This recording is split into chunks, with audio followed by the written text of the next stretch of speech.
So when we don't call out failings in society in general, we let bad practices grow. And this is why the UK police, for example, bad practices have grown, and why there are a lot of criminal police. The same in the NHS. We shouldn't let bad practices grow. We should call it out. Doesn't mean doctors need to be sacked or nurses need to be sacked. Well, obviously, corrupt police need to be sacked.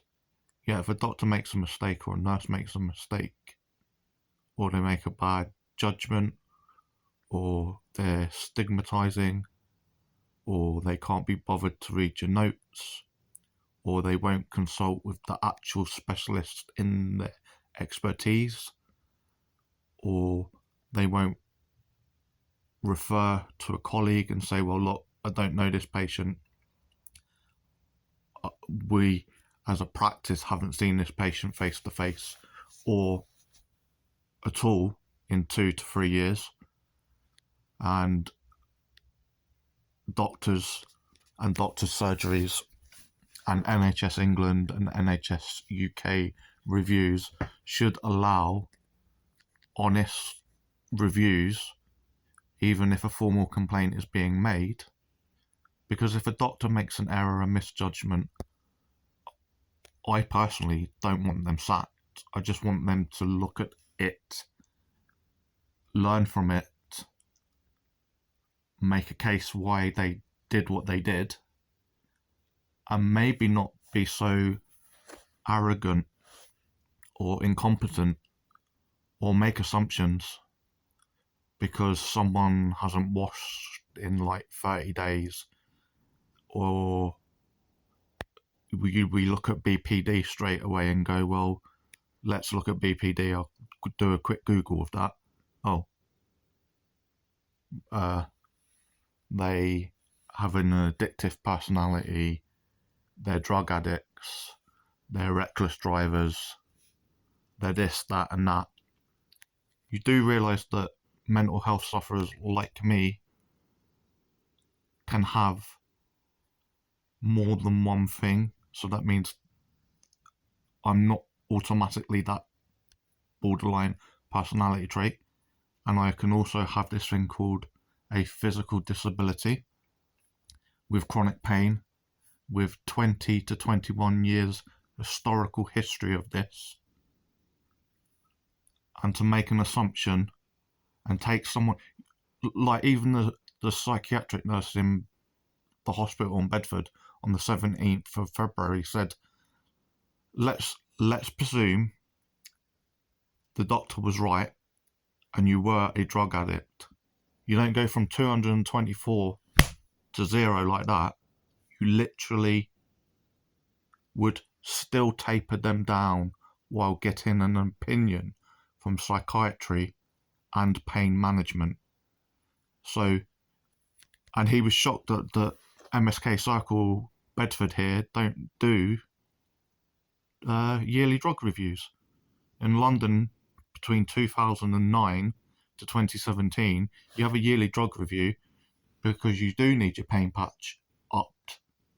You do need your pregabalin upped. Well, I'm at my maximum pregabalin. You do want to look at new drugs like duloxetine, and I had to try that on the psychiatry route instead. You might want 2 pain patches because you don't want the fentanyl patches. I don't want the fentanyl patches. I'd rather have Butek or Butrans, which is a synthetic morphine pain patch. And I might one day become allergic to tablets, and that's why you're meant to have a in the rest of the UK where clinical commissioning groups are better funded, you do actually get yearly drug reviews as an outpatient and an inpatient, regardless of the cost, because it's also a safety issue, and it also helps the GP and the GP practice to go, look, I'm a general practicer. I know a lot of things, and there's lots of things I don't know. And a lot of GPs, unfortunately, do not know what complex regional pain syndrome type 1, type 2, and NOS is, nor do they know what mid-carpal instability is. That comes from a hand surgeon point of view, or plastics, or it also comes from physiotherapy or occupational health. So from the wrist instability side of things and wrist arthritis, that would be a hand review. Pain management, complex regional pain syndrome, even some pain specialists. And after leaving London, coming to Bedford, I've met some pain specialists that haven't got the foggiest about complex regional pain syndrome type 1, which is what I have, also known as reflex dystrophy dystrophy, or RSD, or RSDS, reflex dystrophy syndrome. And you won't find any damaged nerves, no matter how many nerve conduction tests you do, because complex renal pain syndrome type 1 is caused by soft tissue injuries, ligament sprains, or sprains or strains, fractures, either sprain, an incurable, moderate to severe incurable wrist sprain called mid-carpal instability. I've had 4 wrist operations, and literally it's been getting worse over the years, and I'm struggling wearing the splint as much as I should be, because all the jabs stopped in 2018 on cost grounds, and Luton and Dunstable did not like your complaint, so Luton and Dunstable wouldn't offer it. Yet it wasn't referred to Addenbrooke's, which it would have been cheaper than the BMI Manor Hospital. So 2018, it's been a bit more of a struggle wearing the wrist splint. Should be wearing it 24/7 outside of washing and bathing and showering and cleaning myself and stuff like that. And physiotherapy, and sometimes I do mirror therapy. We'll move in the mirror box. Yeah, and so we should allow honest reviews, and we should also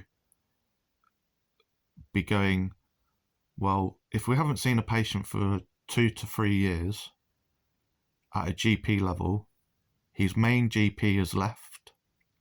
The GP that did his repeat prescriptions more than once left, and a GP he saw in 2018 that referred him for a second opinion after the dreadful Luton and Dunstable Hospital 2017 and 2018 complaints.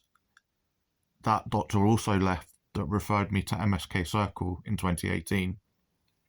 So 3 GPs from Goldington Avenue that all either looked through my notes, did my repeat prescriptions, or had a face-to-face with me, have all left during the pandemic.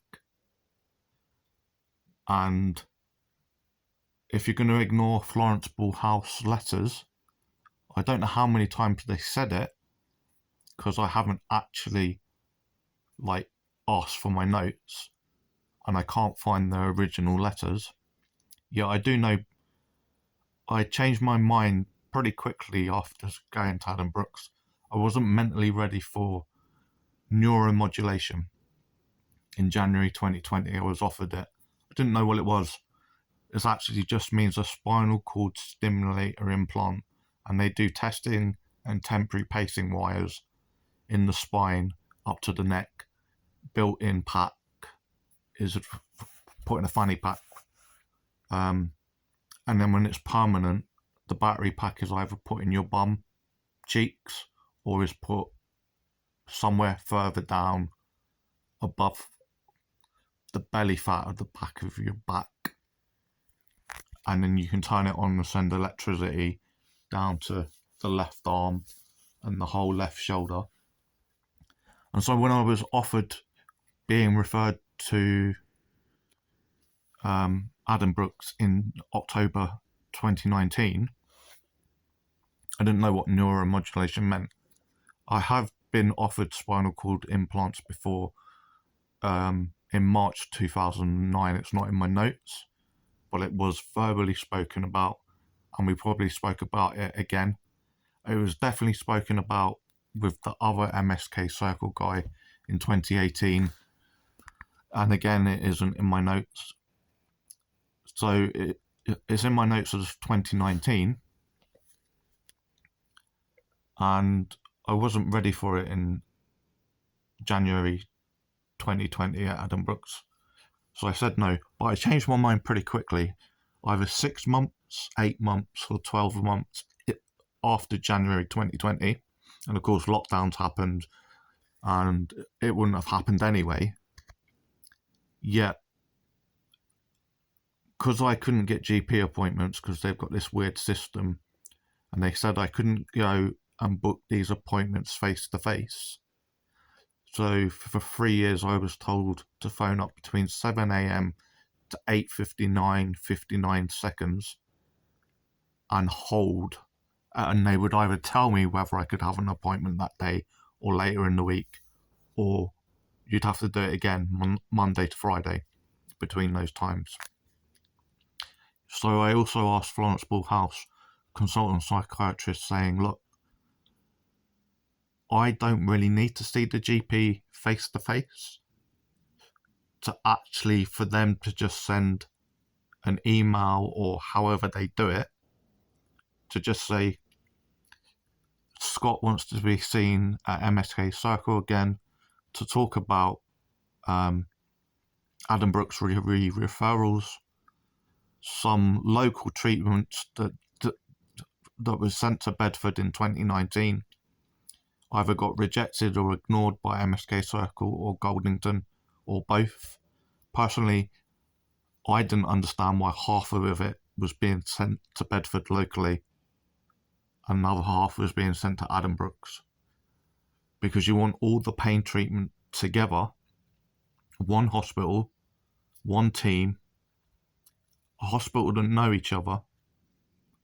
They know whether the physiotherapist is a person to under-exaggerate, over-exaggerate, incorrectly observe, blah, blah, blah. And so if they get a report from the physiotherapist saying A, B, and C, they know, because they work with them every day in Adam Brooks, they know, oh, that person has got some really bad problems in the wrist and the joint. We don't know the other one in Bedford. We wouldn't be able to check. So I was surprised that some of it wasn't sent all to Adam Brooks. Yeah, twice Goldington Avenue main GP before they left. Bedford Clinical Commissioning Group is bankrupt. I was told this twice. MSK Circle were brought in to basically shield the GP surgeries for outpatients in pain management, physiotherapy, occupational health, orthopedics. And it was their job because they felt GP surgeries were over-prescribing. So in my case, and probably many other people's cases, I need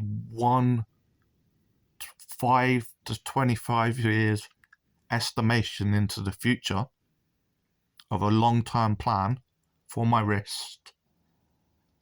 And so I need to see a hand surgeon, occupational health, physiotherapist, and pain management. Yes, that'll be a one-off cost over like, I don't know, a week, a month, and then they'd be permanently sent back to pain management. So there are probably lots of old people and other disabled people that also need occupational health and physiotherapy together, maybe orthopedics, maybe longer than 6 weeks. And so MSK Circle were brought to block as much as they can, and they're private. It's disgusting.